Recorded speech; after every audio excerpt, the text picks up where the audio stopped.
Bonne journée à toutes. C'est peu dire que les déclarations du secrétaire général aux affaires corses relatives à la concession des ports et aéroports de Corse auront semé la zizanie. En effet, dès hier après-midi, STC et CGT parmi d'autres syndicats ont déclenché une grève aussi surprise qu'impactante. Les personnels portuaires de tous les ports et aéroports de Corse mettant ces infrastructures à l'arrêt. Ainsi, bateaux et avions n'ont pu quitter la Corse ni entrer, laissant des centaines de passagers sur le carreau hier, avec notamment l'ouverture d'un gymnase à Bastia pour les héberger la nuit dernière. De leur côté, les syndicats sont déterminés à ne rien lâcher tant que les certitudes n'arriveront pas. On écoute Laurent Philippe pour le STC des personnels portuaires à Bastia. Tout le monde a été surpris, puisque ça avait été acté par le préfet. Donc le fait qu'en 2025, nous passions avec un contrat de SMO, donc une société mixte ouverte, où la CCI passait sous la tutelle donc, de la collectivité de Corse. Aujourd'hui, ils reviennent sur leur décision, prétestant que ce n'est pas dans le droit et qu'il fallait ouvrir le marché au niveau européen. Donc nous, ça, nous ne l'acceptons pas. Et aujourd'hui, tous les ports et aéroports de Corse sont fermés. Il faut savoir aussi une chose, c'est que ça touche de manière directe plus de 1000 employés en Corse et ça touche également des emplois indirects. Puisque si demain vous avez une entreprise comme Veolia qui arrive en Corse ou des entreprises internationales, aujourd'hui tout le système de la Chambre de commerce comme on l'a connu depuis 100 ans sera réorganisé. Ce système de SMO, pour vous, est-ce que c'est vraiment le seul qui peut garantir le fait que les ports et aéroports de Corse ne tombent pas au même intérêt, que ce soit effectivement continentaux ou même internationaux? On a vu que les Chinois, par exemple, ont été du côté de Nice, par exemple. C'est ça que vous craignez, ou de Toulouse, par exemple? Écoutez, la SMO garantissait le fait que nous restions justement sous cette tutelle-là et que garantissait que tous les marchés resteraient en Corse et ne seraient pas ouverts à des marchés concurrents. Alors, on voit que la réaction aujourd'hui, elle est épidermique. Vous êtes parti pour rester aussi longtemps qu'il le faudra pour faire, entre guillemets, craquer le préfet, c'est ça? Écoutez, le STC est décidé d'aller jusqu'au bout. Là, aujourd'hui, nous, en tant que STC, puis l'intersyndicale du port, et je ne sais pas sur les autres infrastructures de l'île dans quel état c'est, mais nous, sur le STC, on ira jusqu'au bout. On a mis un préavis de grève de manière illimitée. Donc, nous, on prend acte de ce qu'a dit le préfet, de ce que nous a dit le préfet. Nous, on prend acte et on ira jusqu'au bout. Il s'agissait de Laurent Philippe et pour le SCC des personnels portuaires à Bastia. Même son de cloche du côté de la CGT, avec l'inquiétude de voir ports et aéroports tomber entre les mains d'intérêts extérieurs à la Corse. On écoute Olivier Sigourani pour la CGT. Complètement inattendu, d'où notre réaction qui a été spontanée. Dès qu'on a eu les informations, on a tous réagi. Et effectivement, ça a été inattendu. Vous craignez, à travers ce positionnement de la préfecture, que les ports et aéroports de Corse tombent en fait entre les mains d'intérêts continentaux, voire étrangers? C'est ça la grosse problématique? Oui, bien sûr, mais c'est aussi ce qu'on ne comprend pas, c'est la volte-face de l'État. Quelque chose qui était pratiquement validé, quelque chose qui arrangeait tout le monde. On n'arrive pas à comprendre cette volte-face. Et oui, il y a aussi bien sûr dans quelle main nous allons tomber. C'est aussi l'inconnu qui fait peur, quoi. Alors, on sait qu'il y a un certain nombre d'emplois, même beaucoup d'emplois qui sont concernés. On est à combien à peu près selon vous? On est entre les 1000 et 1300 emplois qui sont concernés par cette mesure, on va dire. Alors, cette solution de syndicat mixte, selon vous, est-ce que c'est vraiment la seule qui puisse permettre de maintenir le contrôle des ports et aéroports de Corse en Corse? Oui, aujourd'hui, oui, bien sûr. Aujourd'hui, il est évident que c'est la seule. On ne peut toujours pas passer sous la tutelle de la CDC. Donc aujourd'hui, c'est la seule solution possible. Solution qui avait encore une fois été quasiment validée par les services de l'État. Alors, le blocage des ports et aéroports, il s'est fait très vite. Il est parti pour durer aussi longtemps qu'il faudra, c'est ça? Exactement, aussi longtemps qu'il faudra. Alors, on sait que du côté de la préfecture, c'est là que le bas blesse avec les déclarations du SCAC aujourd'hui. Est-ce que vous pensez, comme d'autres, que désormais ce n'est plus la préfecture qui doit gérer le dossier, mais le gouvernement? Je pense que oui, c'est le gouvernement qui doit gérer le dossier, bien évidemment. Vous attendez quoi comme réponse de la part du gouvernement? Directement du Premier ministre ou ça peut venir du ministre des Transports par exemple? Que la réponse, qu'elle vienne de n'importe où, on va dire, qu'elle vienne, mais surtout qu'elle soit positive. Alors, on parlait bien entendu d'intérêts continentaux, mais il y a aussi des intérêts étrangers. Est-ce que par exemple le fait qu'on ne sait jamais, les ports et aéroports de Corse puissent tomber entre les mains d'intérêts chinois par exemple, comme ça a pu se faire à Nice ou Toulouse, ça vous fait peur? Bien sûr, ça fait peur à tout le monde. Les aéroports, les ports et aéroports de l'île, ce sont des poumons économiques qui sont à la Corse et aux Corses. Donc aujourd'hui, il faut que ça reste à la Corse et aux Corses, tout simplement. La plus grande crainte, c'est celle d'une casse sociale, tout concrètement. Exactement, bien sûr. Il s'agissait de l'ISI Gourani pour la CGT. Alors que depuis hier après-midi, les ports et aéroports de Corse sont bloqués, les personnels portuaires ont fait une exception ce vendredi matin. En effet, les 4 aéroports de Corse ont pu faire décoller ce matin les vols d'Air Corsica concernés par la DSP. Autrement dit, les vols vers Paris, Marseille et Nice. Une décision sans doute liée au caractère de véritables navettes médicales qu'ont ces vols pour de nombreux Corses devant se rendre sur le continent pour leur santé. Aucun autre vol n'est pour leur valider pour la suite de la journée, même si les choses pourraient bouger selon les discussions entre les différents acteurs. Imprévisible, violent, inquiétant et inacceptable, ce sont les mots pas assez forts pour décrire la consternation et la sidération. C'était hier en ouverture de l'Assemblée générale de la CCI de Corse. Pour le président de l'exécutif de Corse, ce revirement de situation n'est tolérable ni sur la forme ni sur le fond. Un fond qui aurait pour conséquence de potentiellement laisser les quais de la Corse à travers la gestion de ses ports et aéroports et des grands groupes étrangers. Nous ne laisserons pas faire, a dit Gilles Simeone. Et si l'État revenait sur sa parole, chacun prendra ses responsabilités, a asséné le président de l'exécutif. Nous l'écoutons. Imprévisible, violent, inquiétant et inacceptable. Ça fait plus d'1 an que nous travaillons sur la solution d'un syndicat mixte ouvert qui doit permettre la gestion publique des ports et aéroports de Corse, confiant à travers une nouvelle concession à la CCI de Corse, avec également les enjeux d'efficacité économique, mais également les enjeux sociaux attachés aux plus de 925 emplois liés à l'exécution des concessions. L'État, au plus haut niveau, a non seulement validé, mais même accompagné cette solution. Donc aujourd'hui, nous étions à l'Assemblée générale de la CCI pour un vote qui est le prélude au vote à venir de l'Assemblée de Corse, un vote de la CCI qui a d'ailleurs été acquis à l'unanimité, c'est dire l'ampleur de l'adhésion à ce projet. Et contre toute attente, à quelques minutes de rentrer dans la salle de l'Assemblée générale, le secrétaire général aux affaires de Corse, représentant le préfet, vient nous dire qu'il va émettre des réserves sur le montage juridique et nous laisse entendre très clairement, en fait, que l'État s'apprête à remettre en cause ce qu'il avait très clairement validé. Alors c'est extrêmement grave sur le plan des principes, mais c'est aussi et surtout extrêmement grave sur le plan des conséquences, parce qu'il n'y a pas de stratégie alternative. Et ça veut dire qu'à travers cette prise de position, lors de l'Assemblée générale de la CCI, l'État dit clairement qu'il souhaite que ce soit les grands groupes internationaux qui, à compter du 1er janvier 2025, ou un peu après, gèrent les ports et aéroports de l'île. Je l'ai dit et je le redis très clairement, très calmement, avec beaucoup de détermination. Ce n'est pas envisageable, ce n'est pas acceptable et nous ne l'accepterons pas. Donc l'équation est simple, ce n'est pas un débat juridique. Sur les aménagements juridiques, nous sommes prêts à discuter, nous l'avons déjà fait, nous sommes prêts à le faire à nouveau. Mais au plan politique, la question est simple. L'État respectera-t-il l'engagement pris par rapport à la création d'un syndicat mixte ouvert et le fait que le syndicat mixte ouvert confie dans le cas d'une quasi-régie la concession à la CCI? Est-ce que l'État entend respecter cet engagement, oui ou non? Si oui, il n'y aura pas de problème. Sinon, chacun prendra ses responsabilités. Ça veut dire qu'aujourd'hui, on peut donner les clés de la Corse à n'importe quel groupe étranger? Ça veut dire que certains à Paris envisagent clairement cette hypothèse. Si on ajoute à ça, par exemple, le silence persistant et inquiétant sur la dotation de continuité territoriale, ça veut dire qu'il y a des gens au sein de l'appareil d'État, mais également dans les grands groupes qui pénètrent de façon occulte, mais de façon certaine, l'appareil d'État, les grands groupes capitalistes. Il y a des gens qui aujourd'hui veulent mettre la main sur les infrastructures portuaires, aéroportuaires, sur la desserte aérienne et maritime. Ce n'est pas envisageable. Nous ne l'acceptons pas, nous ne l'accepterons pas. C'est dit très clairement, à chacun de prendre ses responsabilités. Gilles Simeone, è gravissimo ciò che tu sei passato oggi. Début ce vendredi des traditionnelles journées de la Marido à Ajaccio, 3 jours de fêtes et des animations pour les petits et les grands qui permettront de récolter des fonds pour venir en aide aux malades du cancer et de leurs familles, mais aussi pour aider la recherche et proposer un accompagnement vers la guérison. Cette 17e édition est organisée en hommage à Carluccio et Serena, 2 petits guerriers qui nous ont quittés cette année.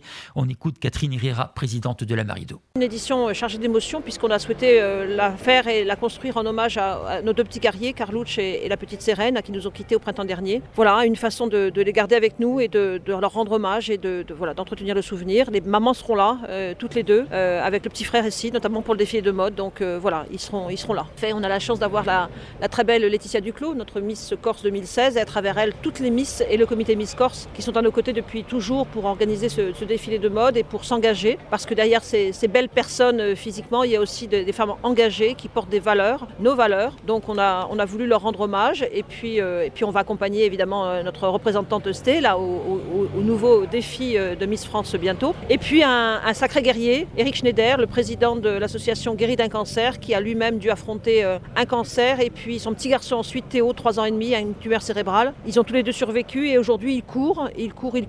Et il y a l'année dernière, il a fait le GR20 au profit de l'association La Marido et il nous a fait cadeau de 30 000 € pour alimenter nos dispositifs d'accompagnement des malades. 17 ans après, effectivement, je voudrais remercier d'abord les bénévoles parce que tout ce travail, c'est évidemment les bénévoles qui sont d'arrache-pied depuis des mois pour finaliser ce joli programme. Les partenaires, les donateurs, tous ceux qui sont là, on a cette année incroyablement collecté des lots pour la tombola, pour le loto et vraiment merci à toutes celles et ceux qui entendent nos appels et qui sont là présents pendant ces 3 jours, ce programme qu'on a concocté pour petits et les grands, pour faire en sorte que effectivement la collecte soit réussie parce que c'est le nerf de la guerre. C'est ce qu'il nous faut, 300 000 € chaque année qu'on reverse à travers nos 5 dispositifs. Et c'est donc une collecte pendant ces 3 jours qui est essentielle dans cette recette globale. De 2 à 99 ans ? De 2 à 80, ou même 100 ans. On atteint un centenaire, on aimerait bien voir un centenaire un jour. Mais oui, bien sûr, le programme est vraiment concocté pour tout le monde. On a des animations pour les petits, pour les grands, pour les groupes d'amis, pour les familles, pour les collègues. On a des mini-olympiades avec des traditionnelles courses en sac, tir à la corde, course à l'œuf. Et puis on a des moments plus joyeux aussi et plus festifs comme les apéritifs musicaux, avec notamment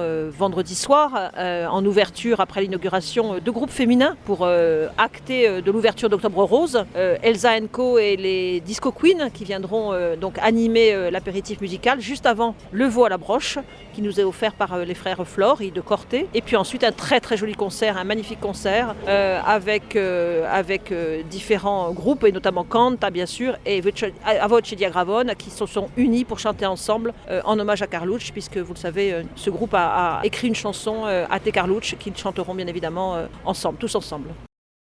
Football en Ligue 2, l'Essayach accueille le promu Martigues au stade Michel Moretti ce soir. Après une lourde défaite contre Lorient la semaine dernière, les Ajacciens doivent impérativement se rattraper face à une équipe martégale qui occupe l'avant-dernière place du classement. Depuis le début de la saison, les hommes de Mathieu Chabert restent invaincus sur leur terrain et comptent bien défendre leur forteresse. Néanmoins, le coach devra une fois de plus composer avec plusieurs absences, malgré le retour de Benjamin Santelli. En effet, outre les forfaits déjà actés de Jabol, Chegra et Ayessa, suspendus, Kanté, blessé récemment, ne sera pas non plus de la partie. Une situation compliquée, mais le groupe ajaccien dispose encore de ressources pour décrocher une nouvelle victoire à domicile. Début du match à 20h, on écoute Mathieu Chabert avant ce match. Qu'on rattrape ce qu'on perd à l'extérieur en enchaînant par des résultats positifs à domicile. C'est notre lot depuis le début de saison. Pour l'instant, ça ne nous a pas trop mal réussi. Ça demande une remise en question, ça demande beaucoup de choses, beaucoup d'investissements de la part des garçons. Pour l'instant, on en est là, donc il faut qu'on soit prêt à rattraper ce qu'on perd à l'extérieur. Avec beaucoup de méfiance, énormément de méfiance. Parce que c'est une équipe qui est sur de bons contenus, c'est les 2 derniers matchs, même si elle a perdu elle a fait match nul chez elle contre Dunkerque, qui est une équipe qui n'est pas facile à bouger, en menant 1-0, en ayant plusieurs balles pour gagner le match. Donc non, on le prend avec, j'ai envie de vous dire, tous les matchs on les prend avec beaucoup de sérieux, mais celui-là on est avec beaucoup de vigilance, beaucoup de méfiance, après avec de la confiance, parce qu'on sait qu'on est capable de faire. Mais non, on le prend vraiment pas à la légère, parce que c'est ces matchs-là qui doivent nous faire repartir de l'avant. Et c'est ça.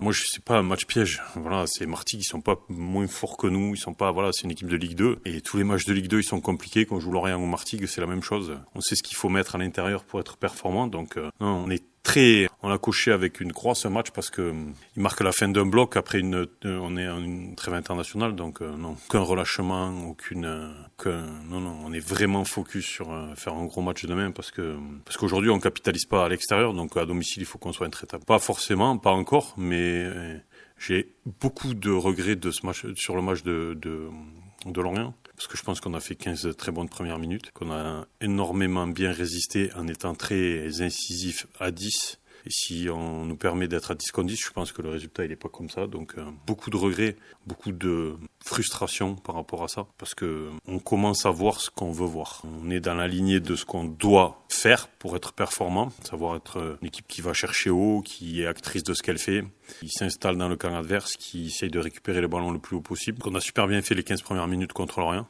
Et après, on nous a empêchés de pouvoir le faire pendant 90 minutes. Une révolte, mais qu'on a la même attitude que lors de nos matchs à domicile et la même attitude que lors du dernier match à l'extérieur à Lorient, avec une équipe proactive qui veut être maître de ce qu'elle fait, être bien au clair dans notre projet de jeu, être capable d'aller chercher haut, être capable de récupérer le ballon rapidement après la perte.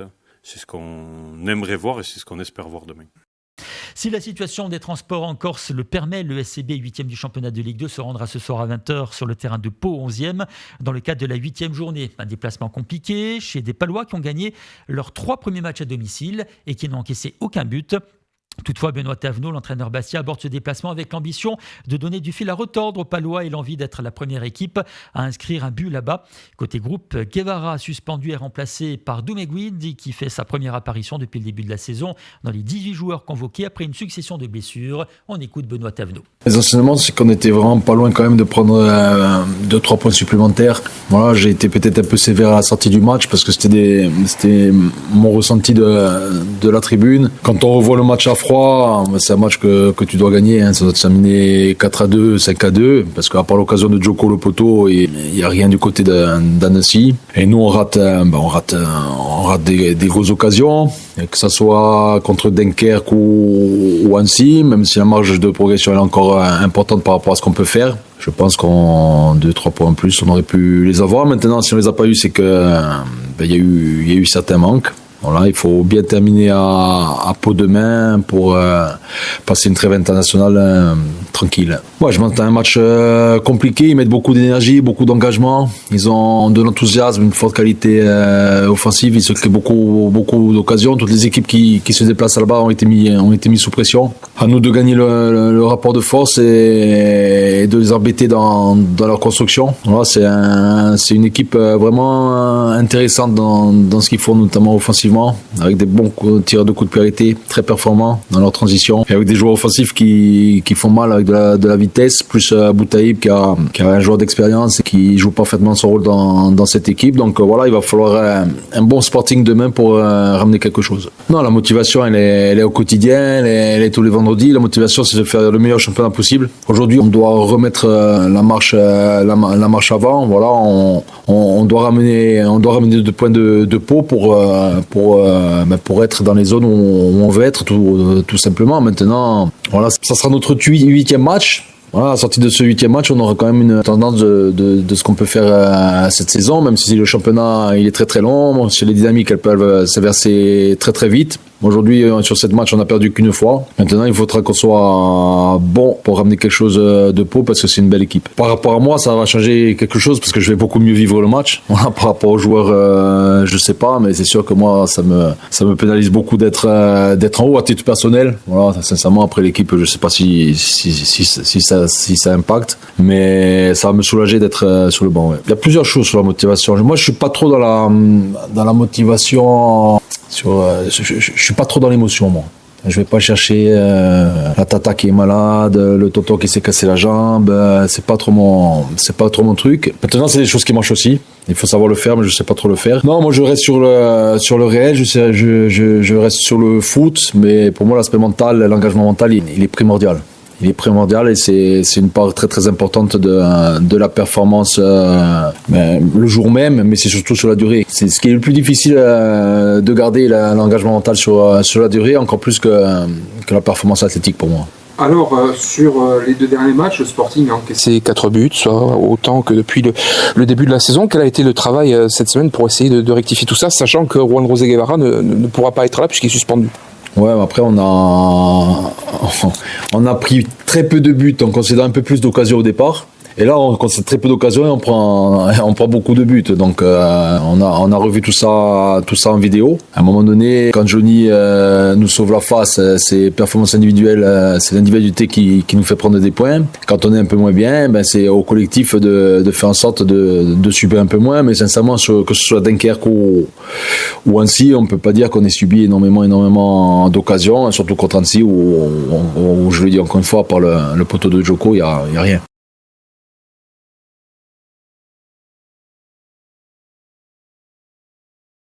Nous sommes le vendredi 4 octobre 2024, jour de la Saint-François d'Assise. Le ciel est variable, très nuageux en Corse du Sud, avec quelques averses localisées possibles tout au long de la journée. En Haute-Corse, le scénario est identique, même si les averses seront moins fréquentes et le soleil plus présent. Le vent est faible, même s'il atteindra les 40 km/h en Balagne. Sur le Cap Corse et l'extrême sud dans l'après-midi. Ce vent modéré baissera en soirée. Et les températures remontent légèrement. 20 degrés pour Ayach, Bastia, Portivet, Bonivaz, 19 à Cal, Vélise ou La Proupia, 18 à Corte, 17 à Cerlione, Prunello di Fiumor, 16 à Sarthe, 8 Corouliane ou Pietralba et 14 à Tic. musique à vous. C'est la fin de ce journal sur Alta Briguanza. Merci pour votre fidélité. Je vous retrouve tout à l'heure à 10h30 pour le Flash. Bonne matinata et à dopo.